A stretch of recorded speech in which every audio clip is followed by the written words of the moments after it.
नमस्कार साथियों, गुरु कृपा क्लासेस के यूट्यूब चैनल पर आप सबका स्वागत है। हम योग की क्लास सुचारू रूप से कर दिए हैं।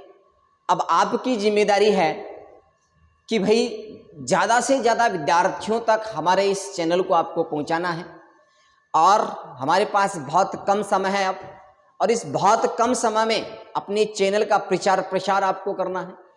हमारे offline batch RS foundation, Delhi plus, अन्य शिक्षक गण के जो भी बैच चल रहे हैं, उसके अलावा आप लोगों ने कहा कि सर ईओ की एग्जाम आ रही है, अगर ऑफलाइन बैच नहीं चल पाता है तो आप ऑनलाइन के माध्यम से हमें थोड़ा बहुत बेसिक बता दीजिए। इसी को मद्देनजर रखते हुए मैं ऑनलाइन क्लास ईओ की ले रहा हूँ। मानता हूँ इस चीज़ को कि ईओ के अंदर ज़्यादा इतना नॉलेज नहीं है, लेकिन जो भी बता रहा हूँ और फैक्ट बता रहा हूँ उसमें किसी भी प्रकार की कोई कमी बख्शी नहीं हो रही है। हमने 26 धारा तक पहले वाले वीडियो में देख लिया था। आज जो हमारी क्लास होगी वो 27वीं धारा से चलेगी। जो भी विद्यार्थी पिछले वाले जो वीडियो ईओ के नहीं देखे हैं, प्लीज़ उन वीडियो को एक बार ज़रूर देखिए। और आपकी जिम्मेदारी बनती है कि अगर आपको वीडियो पसंद आ रहा है तो प्लीज़ लाइक और शेयर जरूर करिए। आज हम बात करेंगे धारा नंबर 27 की। धारा नंबर 27 क्या कह रही है कि आकस्मिक रिक्तियां किस प्रकार भरी जाए।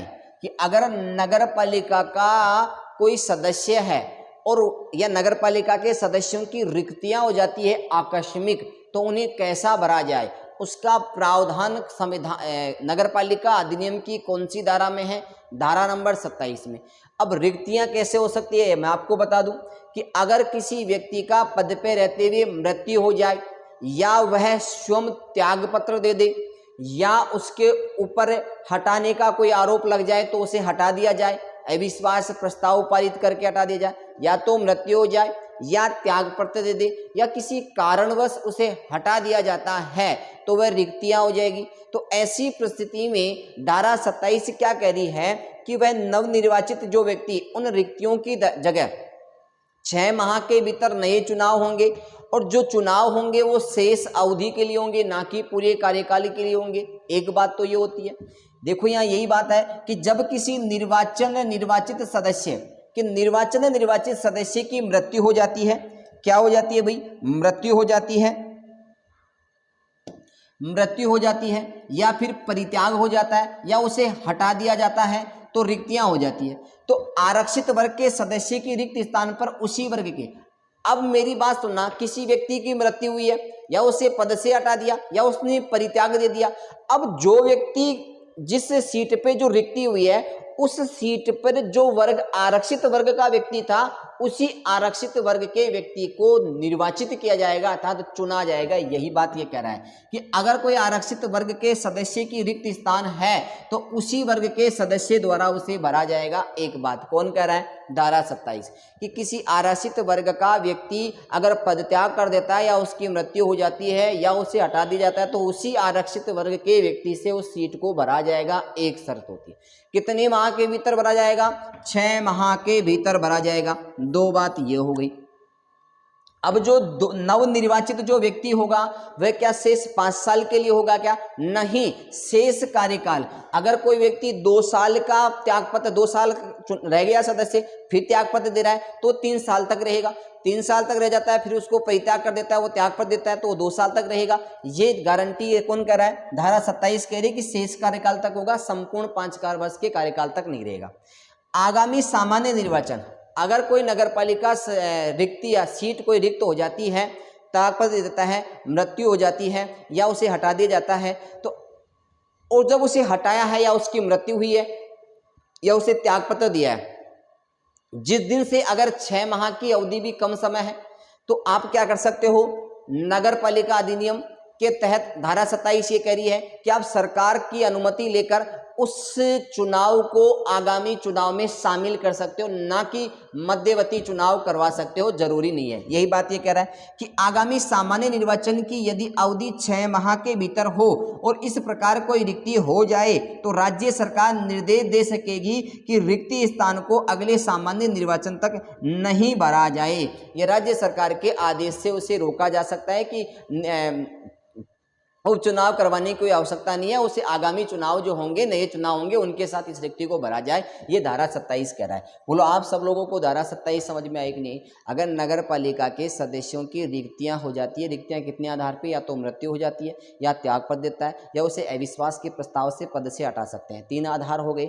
अब जब उसे हटा रहा है, कोई व्यक्ति हट रहा है या त्याग पद दे रहा है, तो उससे जिस आरक्षित वर्ग से था, जिस वर्ग से था, नवनिर्वाचित व्यक्ति जो होगा वो उसी वर्ग से होना चाहिए, और नवनिर्वाचित जो व्यक्ति होगा वो शेष कार्यकाल के लिए होगा, न कि 5 वर्ष तक के लिए होगा। और अगर जब उसकी रिक्त सीट हुई है और आगामी चुनाव के 6 माह के भीतर, 6 माह ही बचे हुए हैं, तो उसमें उपचुनाव करवाने की आवश्यकता नहीं है, उसको सामान्य चुनावों के अंदर जोड़ देना चाहिए कि आगामी 5 साल बाद में जो चुनाव 5 वर्ष हो जाएंगे तो उसके चुनाव में इसको जोड़ देना चाहिए। बोलो 27 समझ में आई कि नहीं? चलो अगली बात चलते हैं। अरे काका वो समझ में आ रही है कि नहीं आ रही है? वीडियो को तो शेयर करते नहीं, और आपको क्लास चाहिए, 10-5 विद्यार्थी मांग कर रहे हैं, उसके अकॉर्डिंग मैं फिर भी क्लास डाल रहा हूँ, लेकिन आप लोग वीडियो को शेयर ज़्यादा किया करो। धारा 28 क्या कह रही है उसको समझो। निर्वाचन अपराध लोक प्रतिनिधि अधिनियम 1951। देखो पहला प्रश्न तो यही आ गया कि निर्वाचन अपराध लोक प्रतिनिधित्व अधिनियम कब का है? 1951 का। बोलो समझ में आया कि नहीं आया? दूसरा प्रश्न आ जाता है, निर्वाचन अपराध लोक प्रतिनिधि अधिनियम 1951 किस धारा से संबंधित है? धारा 28 से संबंधित है। बोलो समझ में आया कि नहीं आया? निर्वाचन अपराध लोक प्रतिनिधित्व अधिनियम 1951 कब का है? 51 का है। किस धारा से संबंधित है? धारा 28 से संबंधित है। अब जो 51 है वो कौन कौन सी धारा के तहत इसमें उपबंध किया गया? 125, 26, 27, 27 का है। ध्यान देना, इसमें ये पूछा जा सकता है कि निर्वाचन अपराध लोक प्रतिनिधि अधिनियम के तहत मूल अधिनियम में कौन सी बातें नहीं थी। एक तो 27 का मूल अधिनियम में नहीं था, एक 132 का मूल अधिनियम में नहीं था, एक 134 का 134वें मूल अधिनियम में नहीं था, 135 का मूल अधिनियम में नहीं था, 135 का मूल अधिनियम में नहीं था, 135 का मूल अधिनियम में नहीं था। क्वेश्चन पूछा जा सकता है, कैसा भी प्रश्न आ सकता है। 127 से लेकर 136 तक के जो धाराएं हैं, उपबंध हैं, वो इस अधिनियम के तहत की गई है। टोटल धारा पूछा जा सकता है कि निर्वाचन अपराध लोक प्रतिनिधि अधिनियम 1951 में कितनी धाराएं शामिल हैं? 125 से 136 है, लेकिन एक्स्ट्रा कितनी है? 1 एक्स्ट्रा, 2 एक्स्ट्रा, 3, 4, 5, 6, 7 एक्स्ट्रा है। ध्यान देना, 125 से इसका अंतराल निकालो और 7 उसमें जोड़ दो। ये धाराएं किसमें? निर्वाचन अपराध लोक प्रतिनिधित्व अधिनियम में है। अब ये क्या कह रहा है कि निर्वाचन के समय कोई नामनिर्देशन पत्र है, कि अगर कोई नगर पालिका का सदस्य बनने जा रहा है, उसका निर्वाचन हो रहा है, तो उसका नाम निर्देशन हो, कोई उसकी घोषणा पत्र हो, या उसका कोई कथन हो, या कोई उसका शपथ पत्र हो, उस शपथ पत्र में, उसकी घोषणा में, या कोई कथन में, या उसके निर्वाचन नाम निर्देशन में कोई मिथ्या झूठा संदेश दे देता है, तो धारा 27 के तहत उसे अपराधी घोषित कर दिया जाएगा, अर्थात ये नगर पालिका अधिनियम का क्या होगा? अपराध होगा, अर्थात उल्लंघन माना जाएगा। ये क्या कह रहा है कि निर्वाचन के समय नामनिर्देशन, आप निर्वाचन करवाते हो, निर्वाचन करवाने के लिए चुनाव लड़ते हो, उस समय नाम निर्देशन देते हो कि आपका नाम क्या है, आपके पिता का नाम क्या है, आपकी क्या कैटेगरी है, ये सब देते हो। कोई पत्र लिखते हो, या कोई शपथ पत्र करते हो, शपथ पत्र, या कोई घोषणा, या कोई झूठी जानकारी आप दे देते हो, मिथ्या झूठी घोषणा अगर कर देते हो, अथवा कोई सूचना छुपा लेते हो कि आपके पास जैसे 3 संतान है, 4 संतान, या और कुछ भी कोई सूचना आप छुपा लेते हो जो नगरपालिका के विरुद्ध है, उस सूचना को आप छुपा लेते हो, तो आपको 6 माह का कारावास दिया जा सकता है, या आपके ऊपर कोई जुर्माना लगा जा सकता है, आपके ऊपर दोनों भी हो सकता है। ध्यान देना, प्रश्न कैसे आ सकता है कि अगर कोई नगरपालिका निर्वाचन सदस्य शपथ पत्र या अपना कोई कथन या कोई अपना घोषणा पत्र में कोई मिथ्या झूठी खबर दे देता है या कोई सूचना छुपा लेता है, तो उसे कितनी माह का कारावास होगा? 6 माह का कारावास। उसके जुर्मानन राशि कितने होगी? राशि का उल्लेख नहीं है। क्या दोनों हो सकते हैं? क्या बिल्कुल दोनों हो सकते हैं। कौन सी धारा कह रही है? धारा नंबर 28 कह रही है। बोलो समझ में आया कि नहीं आया? कि नगर पालिका का निर्वाचन सदस्य अगर कोई सूचना छुपा लेता है, कोई झूठी सूचना दे देता है, कोई झूठा घोषणा पत्र दे देता है, झूठी शपथ खा लेता है, तो ऐसी परिस्थिति में उसे 6 माह का कारावास तथा उसे दंड भी दिया जा सकता है, या दोनों एक साथ हो सकते हैं। बोलो समझ में आया कि नहीं आया? रे काका और समझ में आ रहे हो? चेक आ रहे हो तो भाई साहब लाइक और शेयर क्यों कर रहा? करो लाइक और शेयर, ठीक है। आ जाओ, धारा 29 है बेटा, ये धारा 29 है। धारा कौन सी है बेटा? 29। धारा 29 में क्या है? भ्रष्ट आचरण। भ्रष्ट आचरण, अगर आप लोग भ्रष्ट आचरण बहुत बड़ा है, ये बहुत बड़ी है, ध्यान देखना। अगर आप कोई रिश्वत अर्थात किसी उम्मीदवार या उसके किसी अभिकर्ता या किसी अन्य व्यक्ति के द्वारा किसी भी व्यक्ति को किसी भी पारितोषिक का ऐसा दान, प्रस्तावना या वचन जिसका प्रत्यक्ष या परोक्ष यह उद्देश्य हो कि उस व्यक्ति के निर्वाचन में उसे फायदा मिल रहा हो। देखो धारा 29 क्या कह रही है, भ्रष्ट आचरण। या तो आप क्या कर रहे हो, किसी को रिश्वत दे रहे हो, या कोई उम्मीदवार है या उस उम्मीदवार का कोई आस पड़ोसी लेफ्ट हैंड या बाइन कोई सा भी हो, लेफ्ट हैंड हो या राइट हैंड, बोलते हैं ना दो, हमारे लेफ्ट हैंड है राइट हैंड, बायां कंधा दायां कंधा बोले तो उसके कार्यकर्ता, या कोई ऐसे व्यक्ति को आप पारितोषिक दे देते हो अर्थात उसको कोई रिश्वत या कोई लालच दे देते हो। क्या देते हो, लालच। और किसी व्यक्ति को किसी निर्वाचन में उम्मीदवार के रूप में खड़े होने से और आपको ये लगता है कि ये व्यक्ति, मैं खड़ा हो जाऊंगा ना तो ये, और मेरे सामने ये व्यक्ति खड़ा हो जाएगा तो मैं चुनाव हार जाऊंगा, तो उसको आप क्या करें, यार भाई साहब तू खड़ा मत हो, खड़ा होने से इनकार नहीं कर सकते, उसके ऊपर किसी प्रकार का दबाव नहीं डाल सकते। किसी व्यक्ति को आप अपने पक्ष में मतदान देने के लिए किसी प्रकार का रिश्वत, कोई लालच किसी नहीं दे सकते, और ना ही किसी व्यक्ति को ये नहीं कर सकते कि तू अगर मन को दे रहे हो वोट तो कोई नहीं को दे लो, ये भी नहीं हो सकते। और आजकल के चुनाव में धर्म ज्यादा चलता है कि जैसे जाते हैं अपने कुल देवता, कुल देवी या अपनी कोई माता, इनकी कसम दिला देते हैं कि आपको अपने समाज में कुल देवता, उस समाज के कुल देवता की कसम है वोट बने दे लो ना, ऐसा कोई प्रावधान नहीं कर सकते। अगर ऐसे करते पाए जाते हो तो धारा 29 के तहत आपके ऊपर भ्रष्ट आचरण लग जाएगा और आपके ऊपर क्या हो जाएगा, जुर्माना भी लग सकता है, तो आपको कारावास भी हो सकता है। समझो धारा 29 क्या कह रहा है, भ्रष्ट आचरण। अगर कोई निर्वाचित होने वाला व्यक्ति किसी को रिश्वत देता है, किसी को चुनाव लड़ने से मना कर देता है, या उसके आस पड़ोसी व्यक्ति या उसके किसी नजदीकी व्यक्ति को कोई डरा धमकाता है कि मैं तेरे साथ ऐसा कर दूंगा, या उसको उम्मीदवारी से मना कर देता है, या फिर ये कहता है कि धर्म में राष्ट्रध्वज की कसम दिला देता है, अपने कुल देवता की कसम दिला देता है, या अपने पारिवारिक समाज के अंदर कोई किसी की दुहाई दे देता है कि तेरे को इसकी कसम है, वो कहे, किसी भी प्रकार के धर्म, जाति, लिंग के आधार पर आप कोई भी किसी प्रकार का भ्रष्ट आचरण नहीं कर सकते। ये कौन कह रहा है, धारा 29 पढ़ लो एक बार। अपनी उम्मीदवारी वापस लेने के लिए ये नहीं कर सकते भाई, तेरे जबरदस्ती किसी को ये नहीं कर सकते तू उम्मीदवारी वापस ले ले वरना मैं तेरे साथ ये कर दूंगा, किसी को डरा धमका नहीं सकते, उम्मीदवारी वापस नहीं लगा सकते। निर्वाचन लड़ने से हट जाने के लिए नहीं कर सकते कि ये नहीं कर सकते कि तू निर्वाचन के लिए हट जा, नहीं कर सकते भाई साहब। आ जाओ आगे। किसी निर्वाचन में मत देने, अर्थात कोई निर्वाचन व्यक्ति है उसको मत देने के लिए आप मना नहीं कर सकते। और विरत अर्थात मत अपनी पक्ष में भी नहीं दे सकते और दूसरे के पक्ष में भी आप यह नहीं कर सकते अगर मेरे को नहीं दे रहा तो उसको भी मत दे, विरत अर्थात उसको मना नहीं कर सकते। धारा में मूल, वंश, जाति, समुदाय, भाषा के आधार पर मत देने अथवा मत देने से विरत करने अथवा इन आधारों पर घृणा फैलाने, कोई राष्ट्रीय ध्वज, प्रतीक, राष्ट्रीय संपत्ति उनकी दुहाई नहीं देगा। देखो राष्ट्रीय संपत्ति हुआ, समुदाय विशेष के देवता हुआ, राष्ट्रीय ध्वज हुआ, इन सब के आप दुहाई नहीं दे सकते कि तिरंगे की कसम है तुझे और इसकी वो चीजें हैं, ये चीजें आप नहीं दे सकते। धारा 29 के तहत ये बात लिखी हुई है। कौन सी धारा में, धारा 29 में भ्रष्टाचार लिखा हुआ। बोलो समझ में आया ना। धारा 27, धारा 28 और धारा 29 तीन धाराएं मैंने आपको कंप्लीट करवा दी है।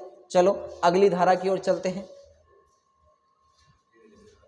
धारा 30 की बात करेंगे, धारा 30 की बात करेंगे। यहां तक तो आपको आ गया होगा समझ में। देखो इधर 27 में तो क्या था बता देता हूं मैं आपको वापस।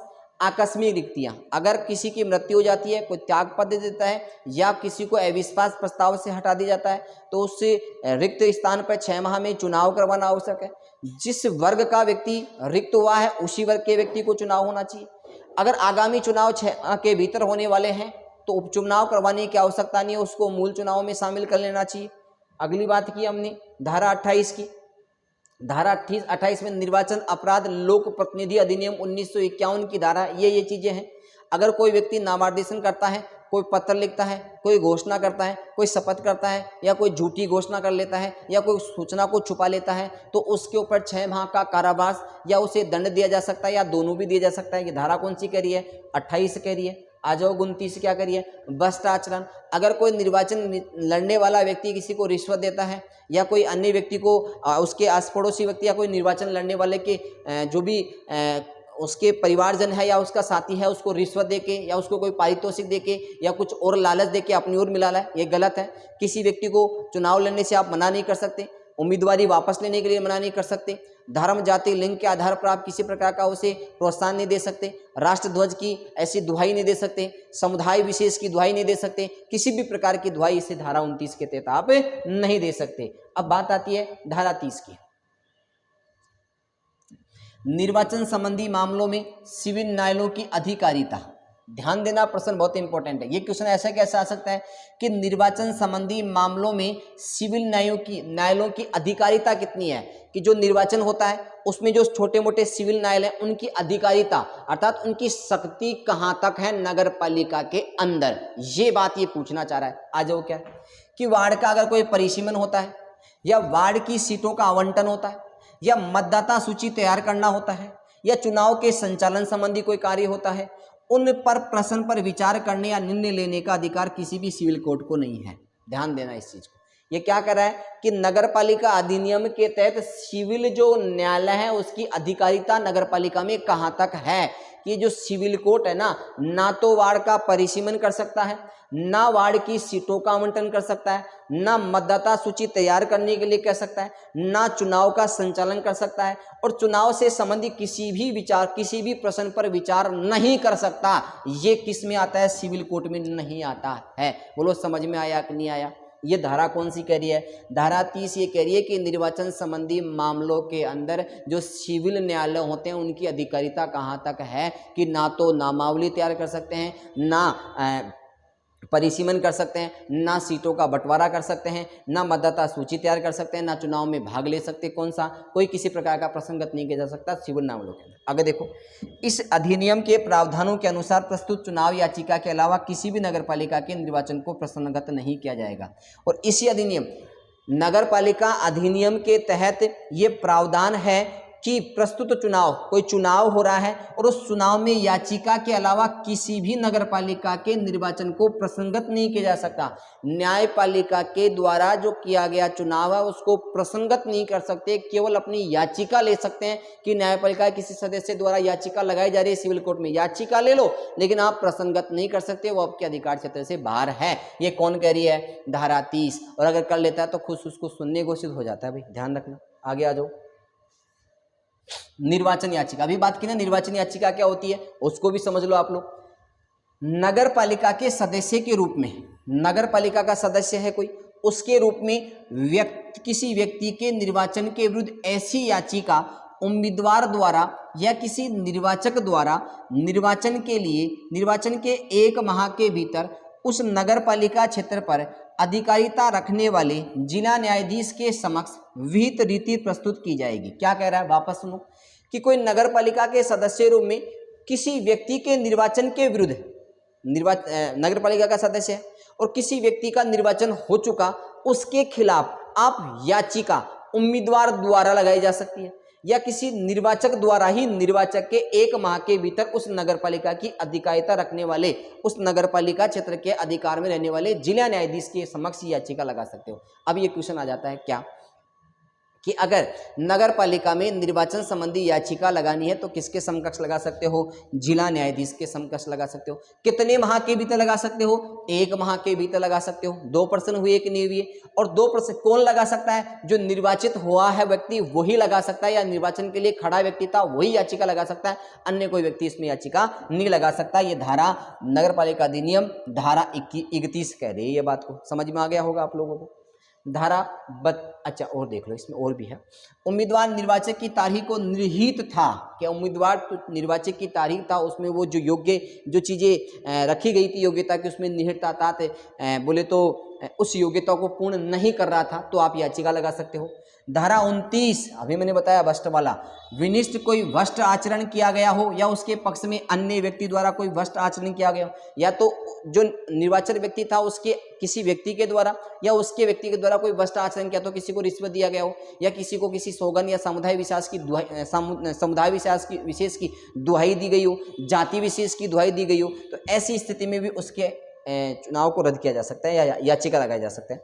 कोई नामांकन अनुचित रूप से खारिज किया गया हो, अगर मान लो नगर पालिका के सदस्यों का चुनाव हो रहा है और खारिज होने लायक नहीं था, लेकिन जो प्रशासनिक अधिकारी है या कोई सिविल अधिकारी है या कोई संस्था का अधिकारी है उनके द्वारा उसके नामांकन को खारिज कर दिया जाता है और वह बिल्कुल उस चीज को पूर्ण कर रहा है, फिर भी पूर्ण करने के बावजूद भी याचिका खारिज कर दी जाती है, तो उसके खिलाफ भी आप याचिका लगा सकते हो जिला न्यायालय के अंदर। अन्य किसी नामांकन की अनुचित स्वीकृति भी वो दे सकता है, किसके तहत? धारा 31 के तहत। किसी मत को अनुचित रूप से ग्रहण करना या नामंजूर करना या खारिज करना। अगर आप चुनाव हो गए और चुनाव होने के बाद कोई मत है उसको नामंजूर बिना फालतू में कर रहे हो, नामंजूर नहीं होना चाहिए था लेकिन किसी अधिकारी के द्वारा जबरदस्ती उसे नामंजूर किया जा रहा है, उस वोट को खारिज किया जा रहा है, तो उसके खिलाफ भी आप याचिका लगा सकते हो। किसमें? जिला न्यायालय के अंदर लगा सकते हो।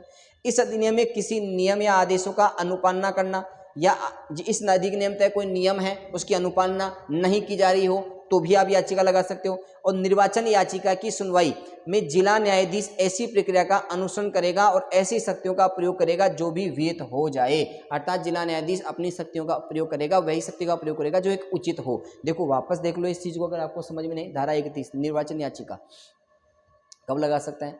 एक तो नगर पालिका का एक सदस्य होता है या किसी निर्वाचन के विरुद्ध याचिका लगाई जा सकती है, 1 माह के भीतर लगाई जा सकती है। कब लगाई जा सकती है? जिला न्यायाधीश में जिला न्यायालय या जिला न्यायाधीश के समकक्ष लगाई जा सकती है। कब लगाई जा सकती है? कि या तो वो किसी व्यक्ति को क्या किया हो, कोई रिश्वत दिया हो या समुदाय विशेष की कोई दुहाई दिया हो तो उसके खिलाफ लगा सकते हो।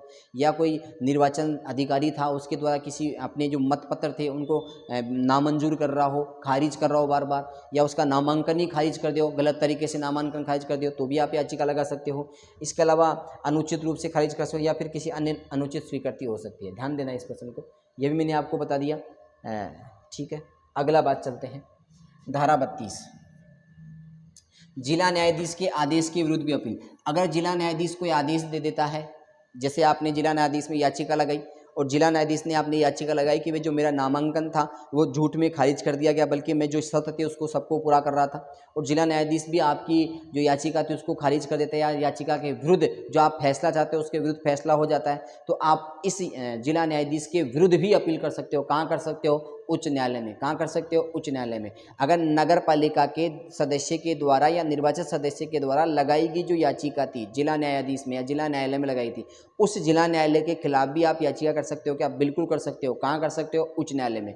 और उच्च न्यायालय ये क्या होगा? कितने माह के भीतर? 3 माह के भीतर। कितने माह के भीतर? 3 माह के भीतर। और अगर 3 माह के भीतर से ज़्यादा समय हो जाता है तो आप क्या नहीं लगा पाओगे? क्या? बिल्कुल लगा सकते हो कि आपकी देरी का समय, जैसे आपने जिला न्यायालय में लगा दिया लेकिन जिला न्यायालय ने फैसला सुनाने में देरी कर दी, तो उच्चतम न्यायालय ऐसे देरी वाले याचिका को 3 माह के बाद भी ले सकता है और उस उच्च न्यायालय को, उच्चतम न्यायालय नाम आ गया, उस उच्च न्यायालय को 3 माह के भीतर फैसला भी सुनाना होगा। बोलो समझ में आया कि नहीं आया?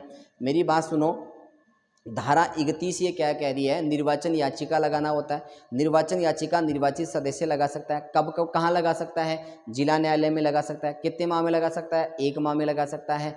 और किस कब कब लगा सकता है? एक तो उसका निर्वाचन खारिज हो गया हो या उसके विरुद्ध जो निर्वाचन होने वाला व्यक्ति उसके किसी सदस्य को रिश्वत देकर अपनी ओर मिलाया हो, या ज़बरदस्ती उसको किसी न किसी जाति समाज की दुहाई दिया हो, या उसके मतदान अधिकारी आया था, उस मतदान अधिकारी के द्वारा मतपत्र जब पेटियां जांच हुई थी उसके अंदर उसके जो मत थे उनको नामंजूर कर दिया हो, खारिज कर दिया गया हो, तो ऐसी परिस्थिति में आप याचिका लगा सकते हो। और याचिका अगर आपके विरुद्ध आती है तो आप उच्च न्यायालय में भी उसके विरुद्ध याचिका कर सकते हो, लेकिन उच्च न्यायालय में चुनाव के 3 माह के भीतर ही याचिका लगा सकते हो। अगर समय ज़्यादा हो जाता है तो उच्च न्यायालय जाँच करेगा कि वास्तव में जिला न्यायालय में आपकी याचिका लगी है और उस याचिका में आपको निर्णय सही नहीं मिला, तो उसके खिलाफ वो अपनी उसको स्वीकृत दे सकता है 3 माह के बाद भी, लेकिन 3 माह के अंदर अंदर उसे सूचना भी देनी होगी। ये आपको मैंने बता दिया। आ जाओ, सारी बात बता दी, सारी बता दिया। पढ़ लो एक बार। धारा 31 के अधीन दायर याचिका जिला न्यायाधीश द्वारा किए गए प्रत्येक आदेश की विरुद्ध अपील कहाँ की जा सकती है?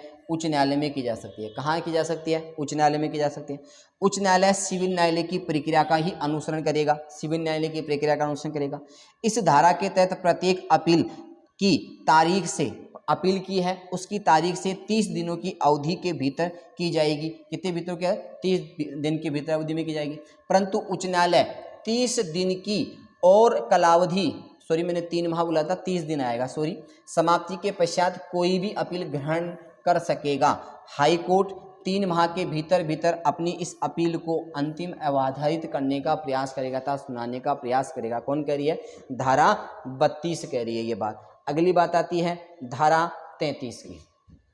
समस्त उम्मीदवारों का निर्वाचन अपात्र होने की दशा में प्रक्रिया, कि अगर सारे के सारे उम्मीदवार हैं, जो भी उम्मीदवार है उनका चुनाव अपात्र हो जाता है, उस दिशा में क्या होता है कि नगर पालिका के सभी सदस्य, नगर पालिका के सारे सदस्य अथवा उसके उसके सदस्यों की कुल संख्या के 2/3 सदस्य, या तो सभी सदस्य या कुल सदस्य संख्या के 2/3 सदस्य से अधिक सदस्यों का निर्वाचन धारा 31 के अधीन या धारा 32 के अधीन अपील किए जाने पर शून्य घोषित कर दिया जाए, तब राज्य सरकार उसे क्या कर सकती है, नगर पालिका को विघटित कर सकती है। किस धारा के तहत? धारा 23 के तहत। वापस सुन लो, समस्त उम्मीदवारों का निर्वाचन अपात्र होने की दशा में था, समाप्त होने की दशा में। सर कैसे? कि धारा 31 और धारा 32 के तहत, जो धारा 31 के तहत तो जिला न्यायालय में याचिका लगी थी, अब याचिका का आधार मैंने बता दिया।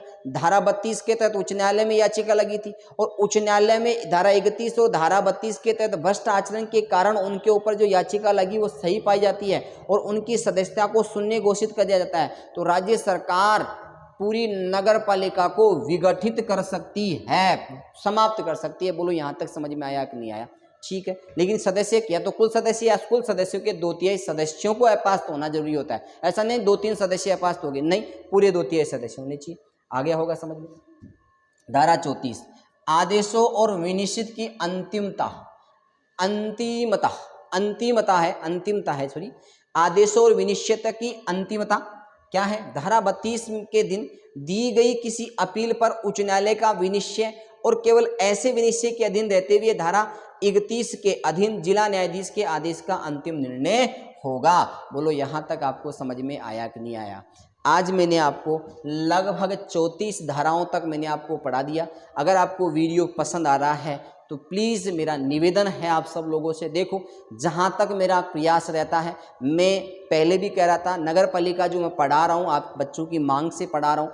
आज मैं हिस्ट्री की क्लास भी डालने वाला हूँ, तो हिस्ट्री की क्लास भी देखना ना भूले, क्योंकि मैं एक पॉलिटिकल और हिंदी का विद्यार्थी हूँ, विद्यार्थी भी था और विद्यार्थी आज भी रहूँगा, क्योंकि शिक्षक बनना है, अर्थात मेरी बात समझने का प्रयास करना। शिक्षक वही होता है जो विद्यार्थी बनकर सीखने का प्रयास करता है। तो हमारा उद्देश्य ये होता है कि हम विद्यार्थी बनकर आपसे सीखें। धन्यवाद।